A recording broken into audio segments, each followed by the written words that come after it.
Thank you for coming. I wish to speak with you both in a place where privacy was assured. We quite understand. What was it that you wished to discuss?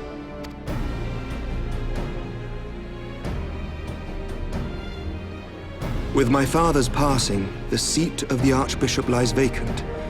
And so, in accordance with canon law, I have assumed his responsibilities. I should stress that this is a temporary measure. It was never intended that the Lord Commander of the Temple Knights serve in this capacity indefinitely. Quite the opposite. The statutes specify that I should surrender my powers as soon as a conclave of the senior clergy and the high houses have named a new archbishop. But in light of recent events, that would not seem appropriate. I confess I did not expect you to divulge quite so much quite so soon.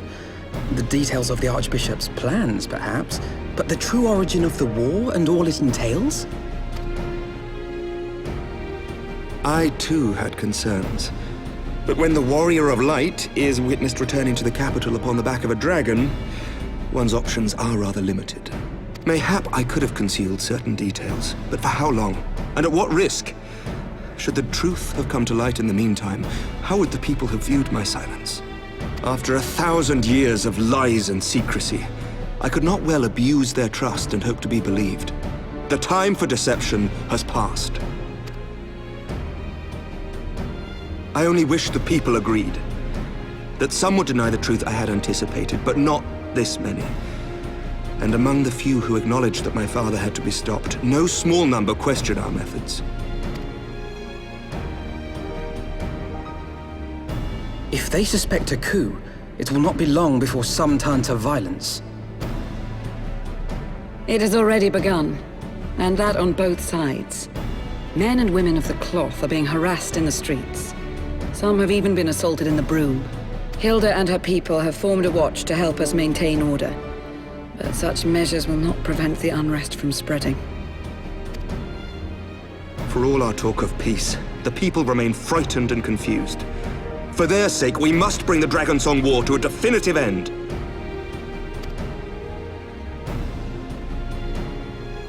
And we should be glad to help you, Sir Emmerich.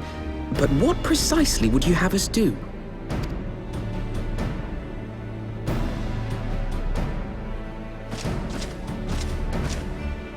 We wish to treat with the dragons of FFXIV. To that end, I would trouble you for an escort and an introduction.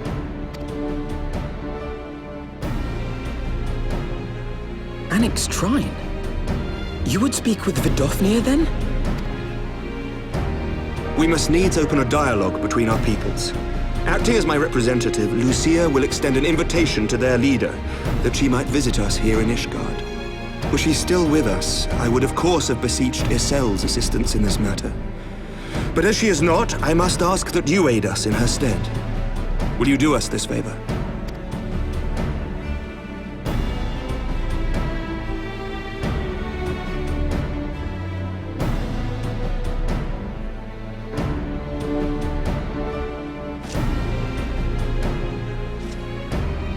Thank you, my friends. Lucia, I leave the rest to you.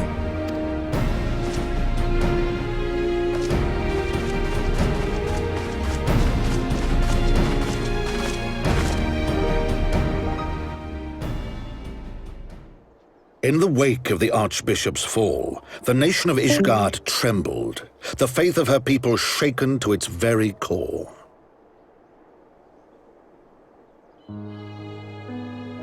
For 1,000 years had they fought and died, certain of the justice of their cause, only to be told that their holy war was born of the sins of their forefathers. What then for those brave men and women, thus stripped of their righteousness but to despair, to deny the truth and decry its speakers?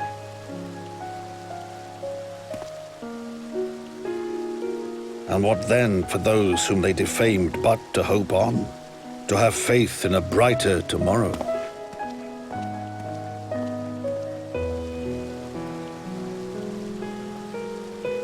A tomorrow in which man and dragon might live together in harmony, then as distant as the very stars in the heavens.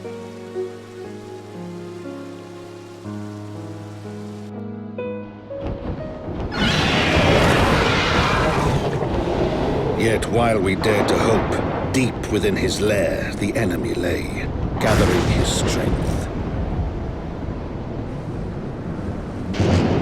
Nidhogg, now possessed of his 2 eyes and the body of the Azure Dragoon, prizes to which he had laid claim at the very hour of the hero's triumph.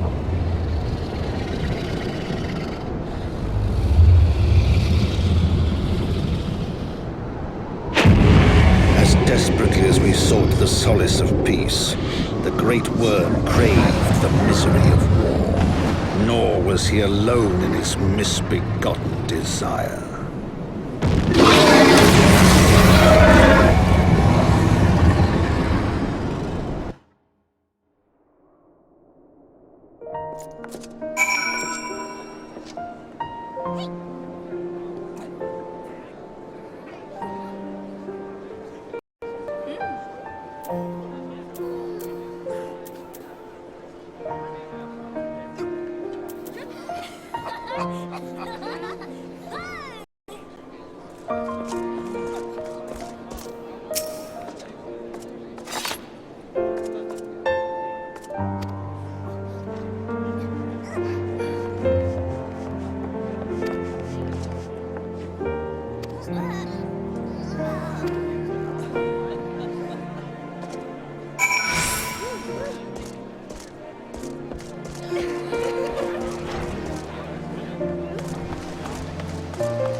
I'm terribly, terribly sorry to have kept you all waiting. You need not apologize. We arrived but a moment ago ourselves. Pray, allow me to introduce Kryle, who has recently come from the Sharlayan motherland. She has generously offered to assist us. Oh, please, think nothing of it. A trip to Eorzea was long overdue. You must be the Warrior of Light. Yes, you certainly do look the part. A pleasure to meet you at last, sir. And who is that I spy but young Alpha No Levieux himself? I dare say someone's grown an ilm or two in my absence. Or are those lifts in your boots? We, Miss Kryle and I met at the Studium years ago. I shall forever be indebted to her for her sage guidance. It was no small task keeping him out of trouble, believe you me. The youngest ever to enter the Studium, him and his sister, 11-year-old prodigies. Suffice it to say, social graces were not among his list of talents. Striding up to his seniors on his first day, head held high. What was it he said again? Thank you, Kryle.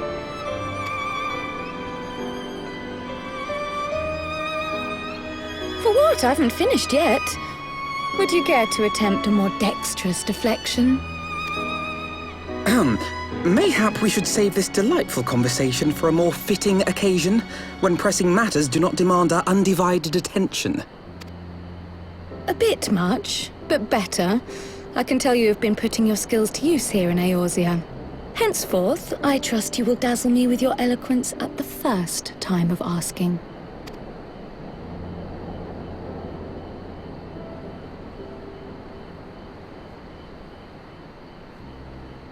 Right, on to more pressing matters. Finding Minfilia and the other missing scions. I gather you have new information to share with us. A new approach, actually. Tataru recounted the tale of your escape, and it gave me an idea. Simply put, assuming Thancred left some manner of trail when you whisked him away, as is almost always the case with teleportation magics, I am confident I can find and follow it. Then what are you waiting for?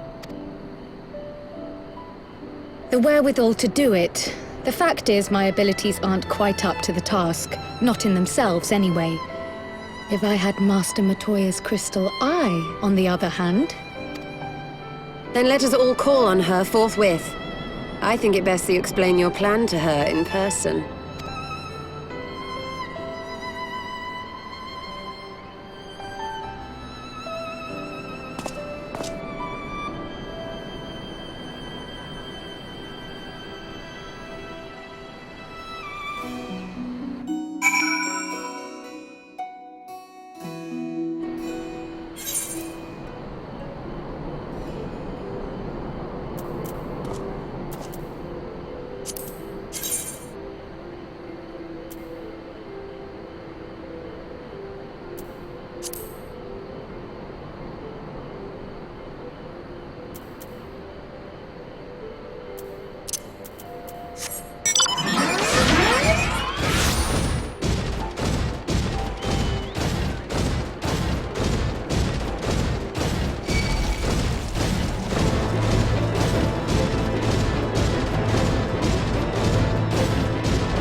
Is that trouble I smell? Or did you forget to wipe your boots on the way in? Forgive us, Master Matoya.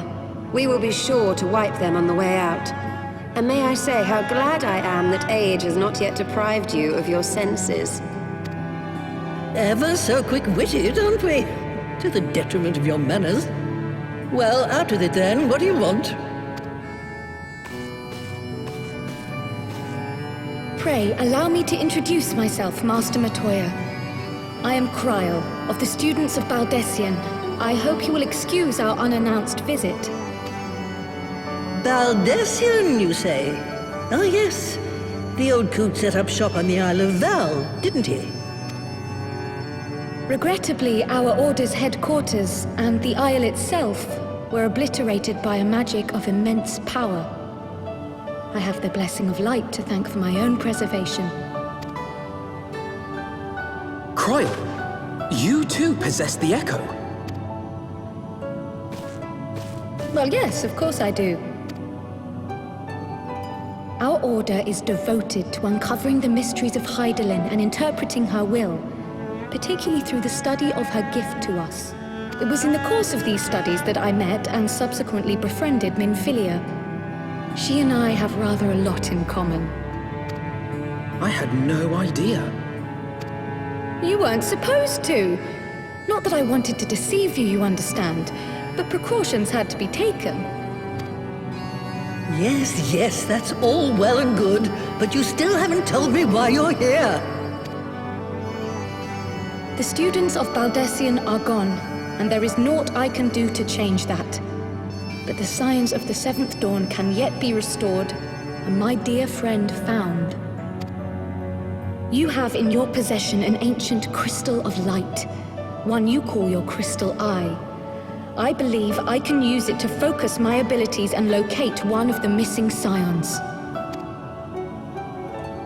And there I was, thinking you might want to make use of my years of experience. Oh, wait here.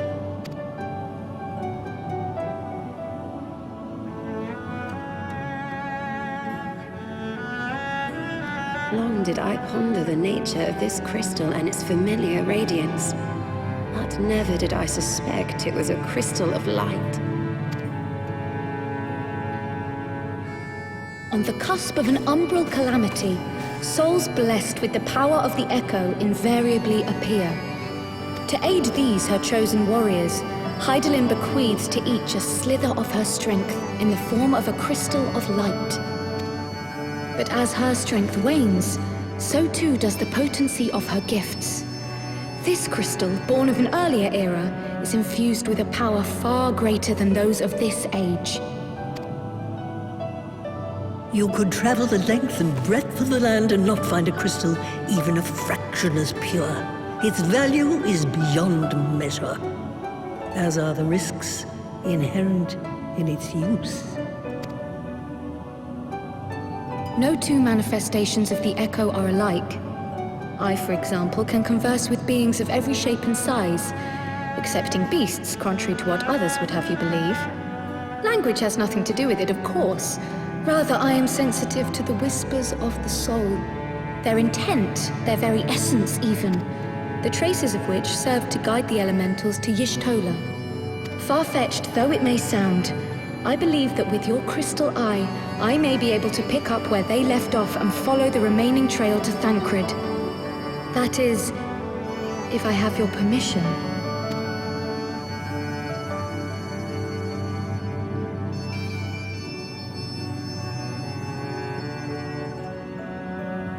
Well, the poor sod's not going to find himself.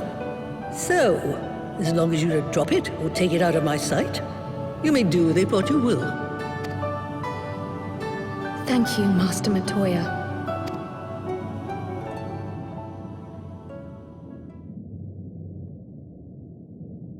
Then let us begin.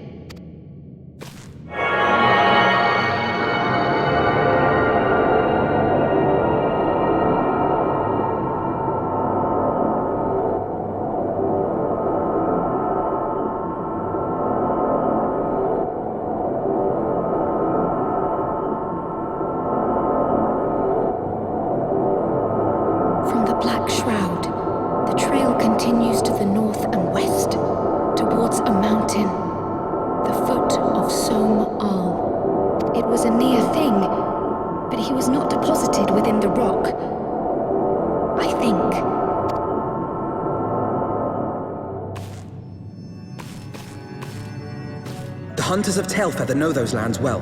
I say we begin our search there.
It could be Thancred! We must hurry!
This day, we reclaim the reins of history.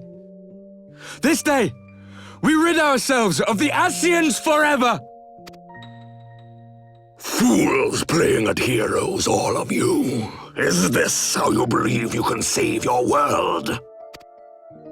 We can and we will, Ascian. You shall see.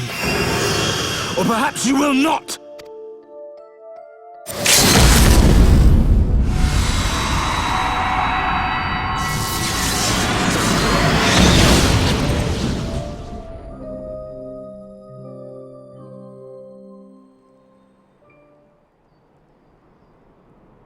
So you are the Warrior of Light, the savior of Eorzea.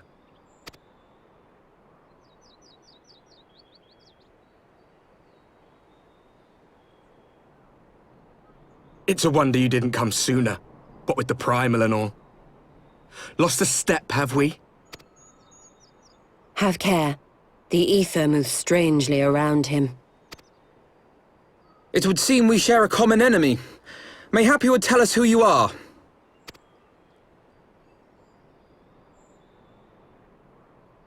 Shall we show them?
Not very sporting of you to interrupt, but so be it.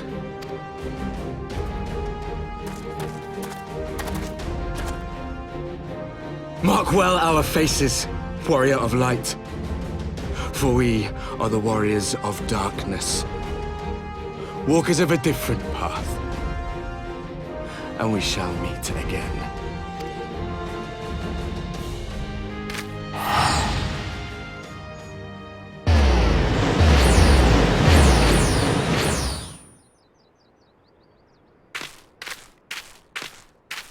Warriors of Darkness? Really?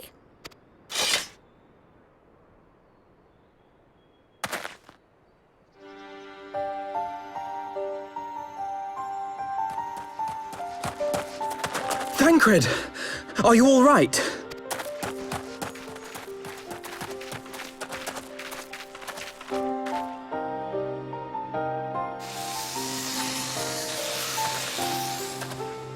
Pleasantries can wait.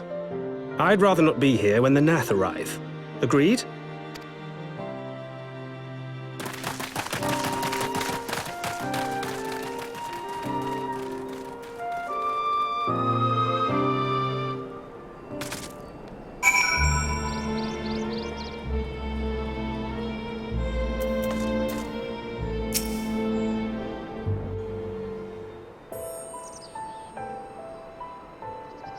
Suffice it to say, our reunion was not at all as I pictured it. Waiting until the last instant to join the fray. 'Tis plain you have not lost your appetite for the dramatic. my appetite for the dramatic. Have you forgotten the circumstances of our parting? The heroic last stand, the tunnel filling with light, and then... Had I known you intended to use forbidden magics to deliver me to some god's forsaken wilderness, I would have thanked you in advance. Thancred.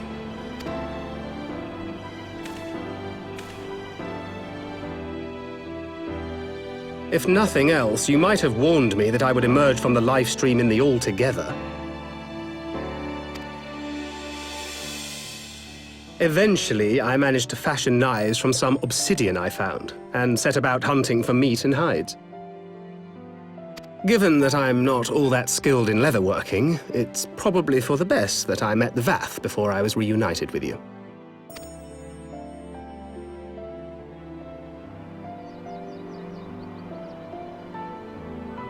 So you were the fleshling clothed in skins of whom the storyteller spoke? A description which fit me as ill as the skins themselves. Happily, I was able to trade with the Vath for garments better becoming a man of refinement.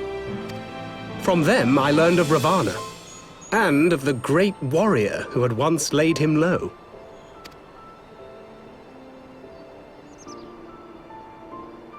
And thence did you conclude that were you to track the Primal's movements, it would surely bring you into contact with the Scions once more. It seemed a reasonable assumption. I could think of no one else with your enthusiasm for slaying beastmen gods.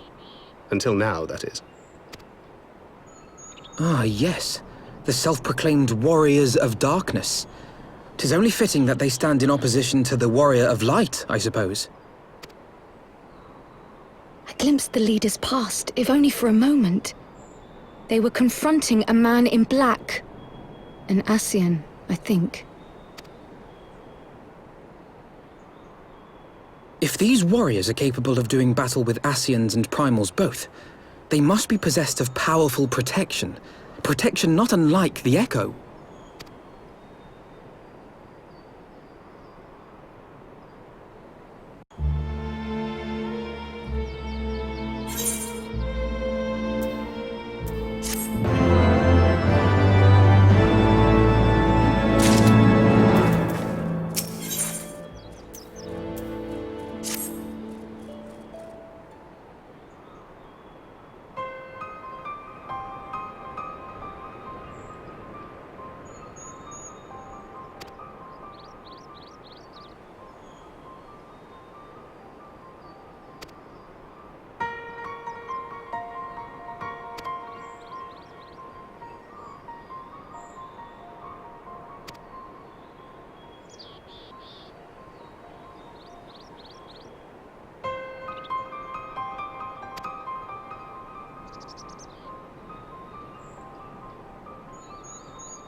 Even as the Scions celebrated the return of a long-lost friend, honorable men plotted to deprive them of another.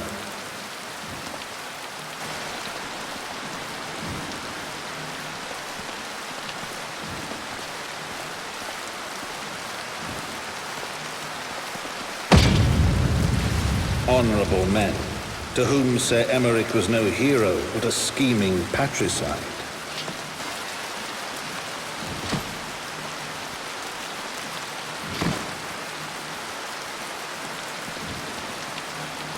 Honorable men who would fain wash the paving stones of foundation with the tyrant's blood. Honorable men whose knife in the dark was the spark which set the city aflame, and who sang as it burned.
I do not mean to diminish our accomplishments, but until we identify the ones who ordered the fires set, our work is far from finished.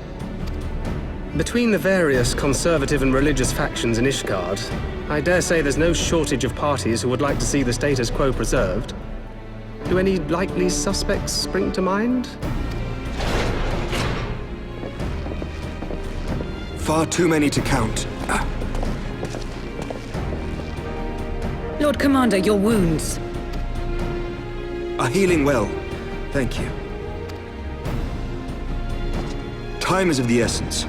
Lest we forget, these men would sooner put their own city to the torch than see it change. When our enemies learn that we have apprehended their arsonist, there is no telling how they will react.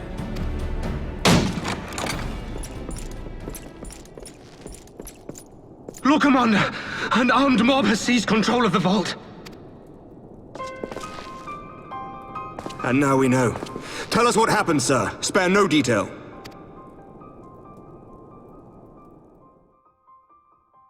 We were directing refugees into the Basilica, as you ordered, when all of a sudden, men brandishing weapons were all around us.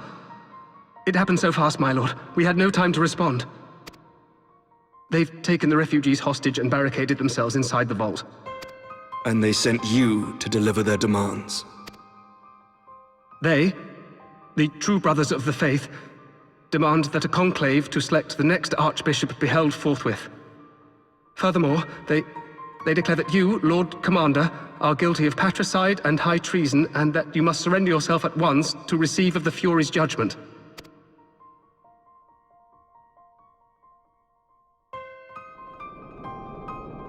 Ridiculous! I mean, do they honestly think that executing Sir Emmerich would change anything? That the truth will somehow die with him?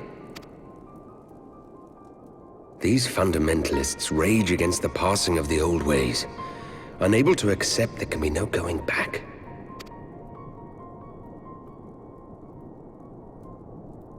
Given the fanciful nature of their demands, a peaceful resolution does not seem likely. If the hostages are to be rescued, it will be by force, I fear. Agreed. Lucia, take a contingent of knights and establish a perimeter outside the entrance. At once, Lord Commander. Hilda, I need your people out in force throughout the Broom. When word spreads of the situation, the friends and family of the hostages may try to take matters into their own hands. I will not give these militants more targets.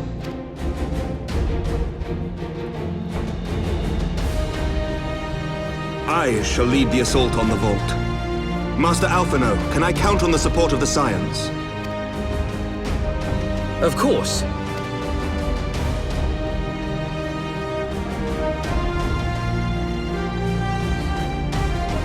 We are in your debt. I shall join you as well, Lord Commander.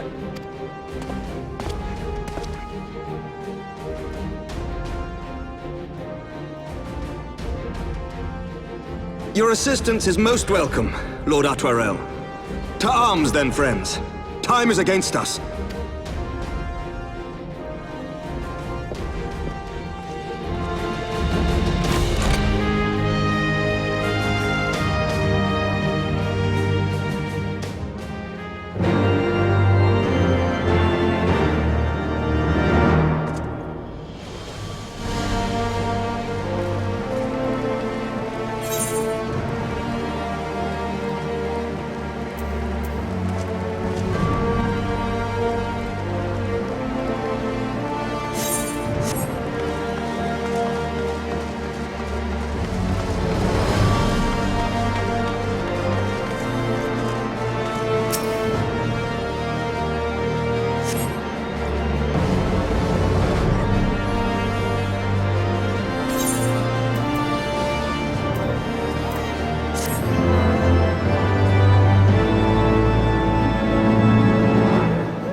on with you!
You underestimate me!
This knight does not yield!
Where is he?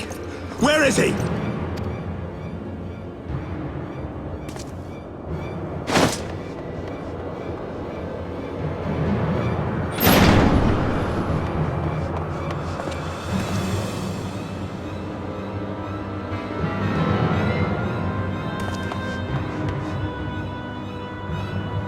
Come no closer!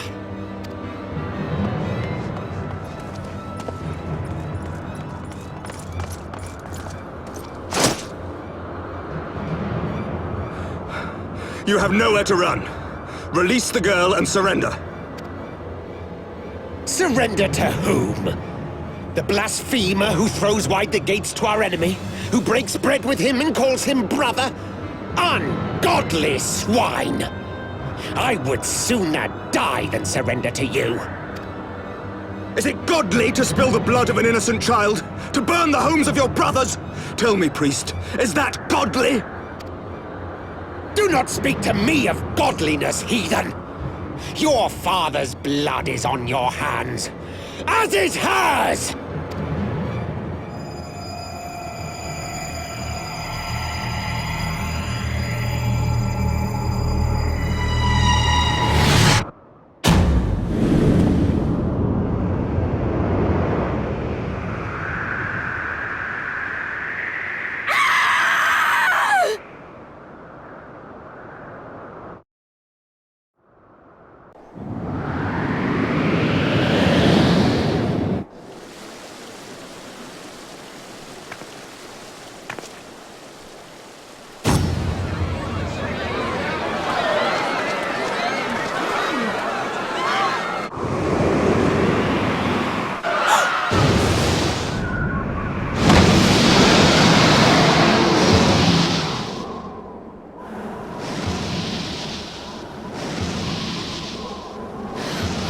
What?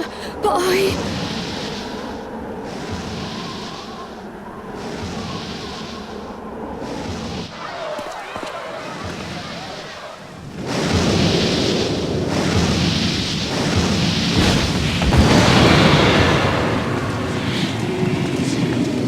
Daphne!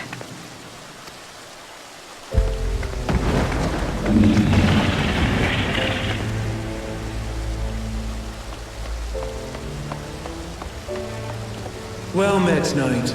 Mayhap I chose an inopportune moment?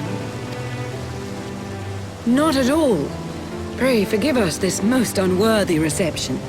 We are honored to have you with us, and right glad of your aid. Fortune delivered the child unto me. I had but to receive her. Thank you for saving me. Thou art welcome, child.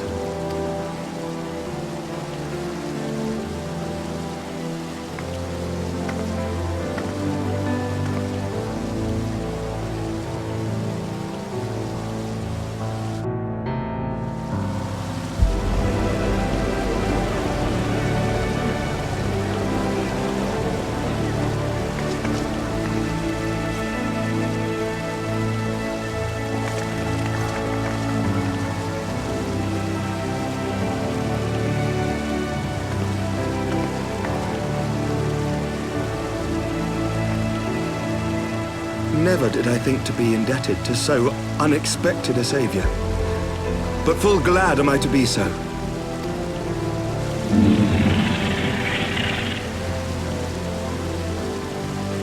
Friend of Izel, warrior of warriors, I had hoped to meet with thee.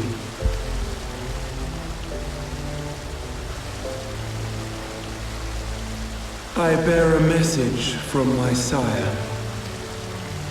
From Gracefelder. Upon returning to our lands, Nidhogg's shade did sing unto his brood, and they for skies unknown did then take wing. This thou must know, for your fates are inextricably bound. What of Estinian? Is he truly lost to us? Such matters are beyond my ken. I but bear my father's words. Take from them what thou wilt. Fare you well, mortals.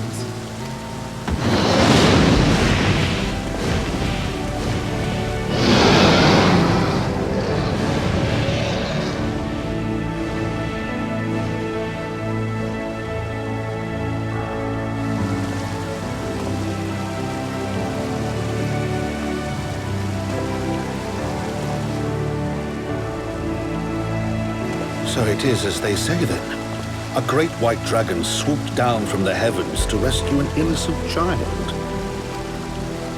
A most unexpected turn of events, but not an unwelcome one. The people will not soon forget this day.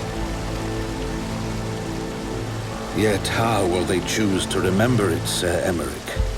And will these events serve to bring man and dragon closer together, or drive a deeper wedge between brothers? After 1,000 years, the world these men once knew is changing, and with ungentle swiftness to boot. Though their actions are misguided, their sentiments are only to be expected.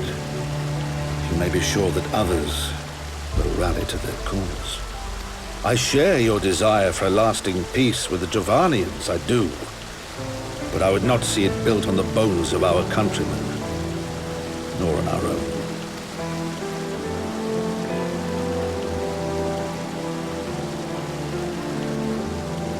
I see much of Horsefon in you, and I could not bear to mourn the passing of another son. Lord Edmund.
that Vidofnir should chance to arrive even as the girl fell. Truly, I could not have planned it better myself.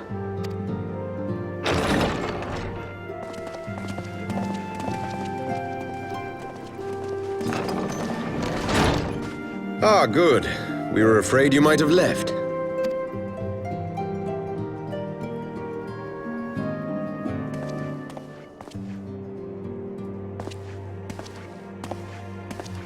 A shield, my lord? Fit for a true knight. An expression of our gratitude to you and yours, long overdue.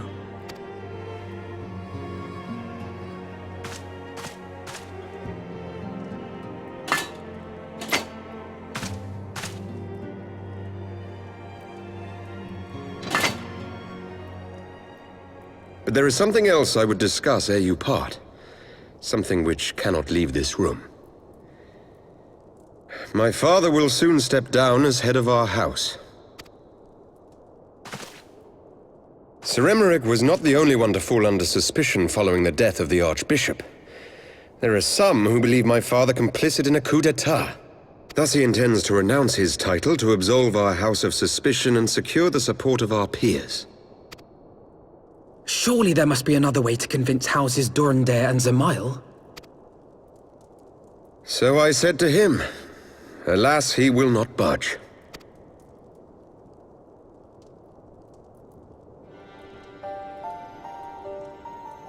Ever since I was a child, I knew that I would one day succeed my father. The thought of it filled me with pride. Yet once I learned the day was at hand, my heart was filled with naught but dread. Our legacy is built upon the lies of our forefathers. In accepting this title, am I not perpetuating this injustice? Why should I become the next count?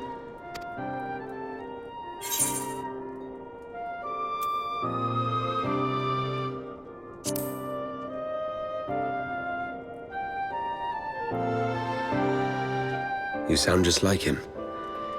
I suspect that is what Horschiffon would have said. To aid those in need. When you look on that shield, I trust you will remember his words. And should I once more find my resolve wavering, I ask that you show me the way. You were a brother to Horschiffon. Will you be a brother to me as well?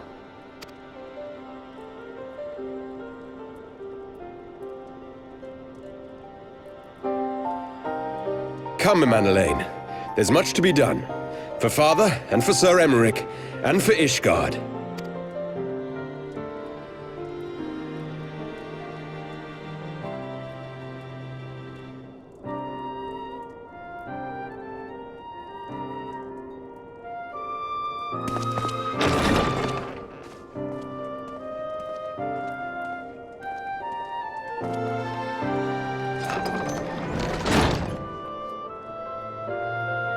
To think we share the same blood. Pray excuse us.